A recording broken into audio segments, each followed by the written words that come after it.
So, firstly, Liv, very nice to have you on the podcast. Nice to meet you. How are you doing? Oh, I've seen you before. So, you're a Michelin-starred chef. I worked in a Michelin star. Okay, wait. So tell me about, firstly, your qualifications, your history in cooking. So I mean, I've cooked for a very long time, since I was a child, but I did, most recently I've been working at the Michelin star Bridge Arms in Kent. Wonderful restaurant if you'd like to go. You specialise in like home-cooked, local sourced food, and I think it's really important that like people understand that you don't need to have unhealthy or even expensive ingredients to make nice tasting food. Okay, yeah, that's true. In your experience, what are like some pitfalls that people fall into when they're trying to make healthy food? I think it's the idea that like simplicity is necessarily something which makes things healthy. Like often people who are going gym will just have like a few eggs or just like some chicken breasts, and like it's important to remember that you can do lots of really complex stuff with raw and good ingredients. So keep it varied, because a lot of things are dense in protein, but not everything you have has to be dense in protein. Okay, so for example, a classic in the world of bodybuilding and just fitness is eggs, right? Yeah. Say you were to make some eggs, what would you do to make them taste better? I would say a personal favourite way of doing eggs is if you separate your whites and your yolks and whip up your egg whites, and then you can either just fry those up as an omelette if you want to just have whites, or you can fry those in little circles and then reintroduce your yolk if you like it, depending on how you like it. And I guess interesting textures, and of course normally you'd have a sort of hollandaise sauce or something with that kind of egg because that's full of fat. So a more sensible thing to do if you're trying to cut down is have something that's similarly like salty, sharp flavour. I really like kimchi with eggs, or something. That would like be very healthy. It's very healthy. There's lots of good probiotics in it, and For your gut microbiome. yeah, so very good for your health, and great with eggs. What about fat? Not all fat is bad. I mean, obviously there's a certain amount that you don't want to use, but you can, you don't just need to use fry light when you're cooking. Actually, olive oil is healthier than sort of more processed higher smoke point oils. Olive oil, walnut oil. I don't use huge amounts of it, but you can have a bit of that in a salad, and you're not going to put on weight, and it's going to really improve the experience. You don't feel like you're sort of chowing down on a tree. Yeah, 100%. Because that's one of the problems is if you try and cook really healthily, often that means you're putting a lot less sort of fat, a lot less salt in. But I don't think that necessarily has to be the way. I mean, how would you navigate something where it's like very, very fatty, very unhealthy? Can you make healthy versions? I think you always can. I think a lot of the time it's about keeping up the flavour while cutting down the sort of buffer between you and that flavour, if that makes any sense. Sorry, may you please say that more? So say you've got like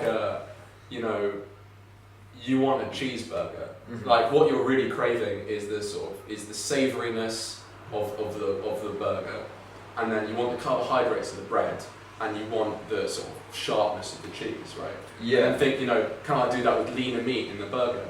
Can I do that with say a whole grain bread? Is there a way that you could substitute, say, rather than just having an unhealthy burger for a slightly healthier burger?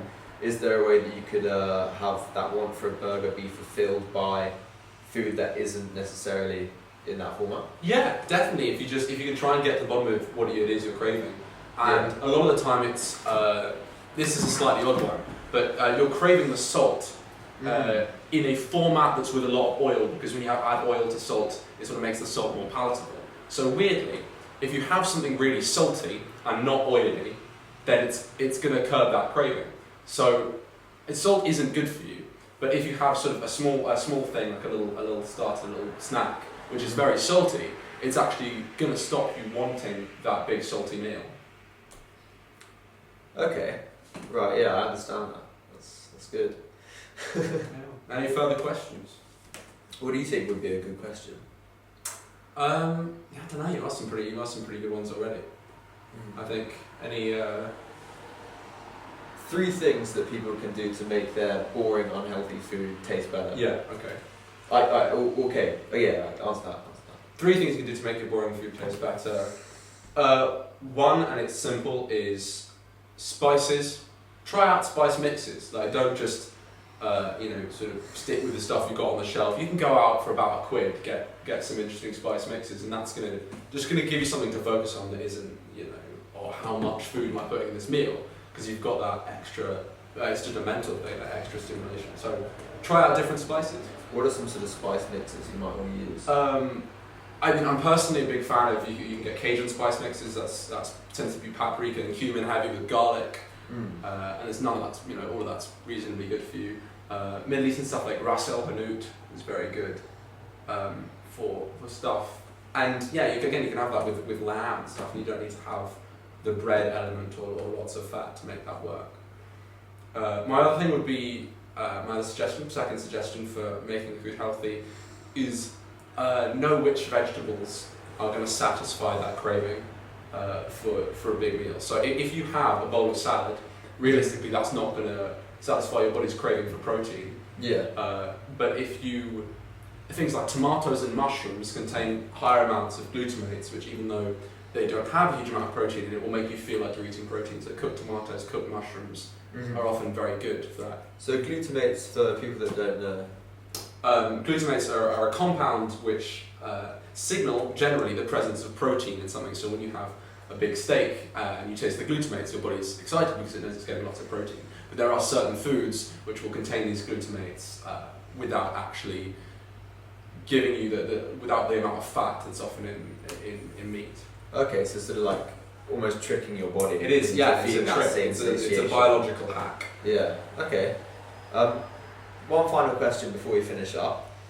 Classic staple of the bodybuilding world, chicken and rice and broccoli. What would you do to make that taste as good as possible? I think... And still be healthy. Yeah, rice, good tip for rice. This will not only make your rice taste better, but will also improve the health factor of your rice. If you can get a hold of wild rice, it keeps a lot more of the proteins. How do you get a hold of it? No, it is sold in shops. Particularly, you can find it in most big supermarkets, although you'll also find it in sort of Asian supermarkets. And if you boil that, it keeps, because the rice hasn't been as refined, it keeps a lot more of the proteins and natural micronutrients that are in your rice.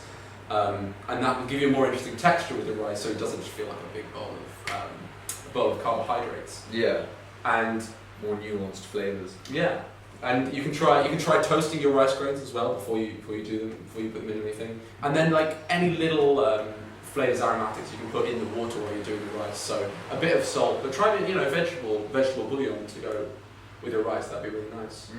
And a tip for chicken is this is quite an obvious one, but if you sort of put your chicken in a plastic bag and hammer it out a bit so it becomes more evenly cooked.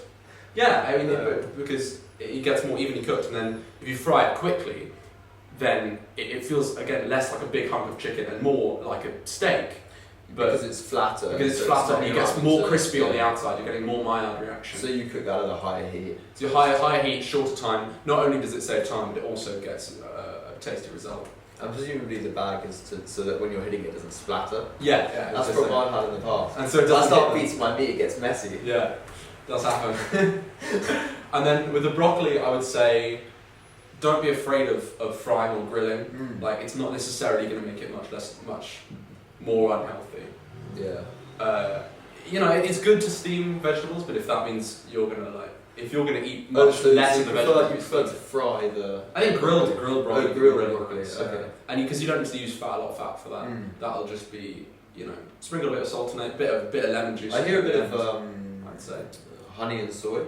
Oh, that can be good. Yeah, honey and soy. That's very intense. You're maxing out your flavour combinations there, because soy is both really salty and umami, and honey is of course sweet. Because if you cook the broccoli such that it's like quite crispy, you can almost feel a bit sweet. Yeah, it will do, because the Maillard reaction actually it's crystallization of food creates sugars. Yeah.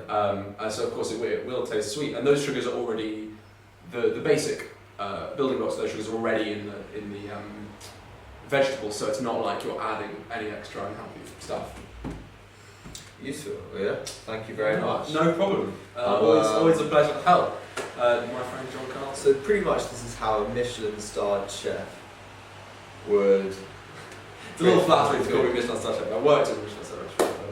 Anyway, he's the best chef I know. There we go. Thank you very much. The best chef I know would cook healthy food. And I'm going to go and make you some dinner. You're now making some more food.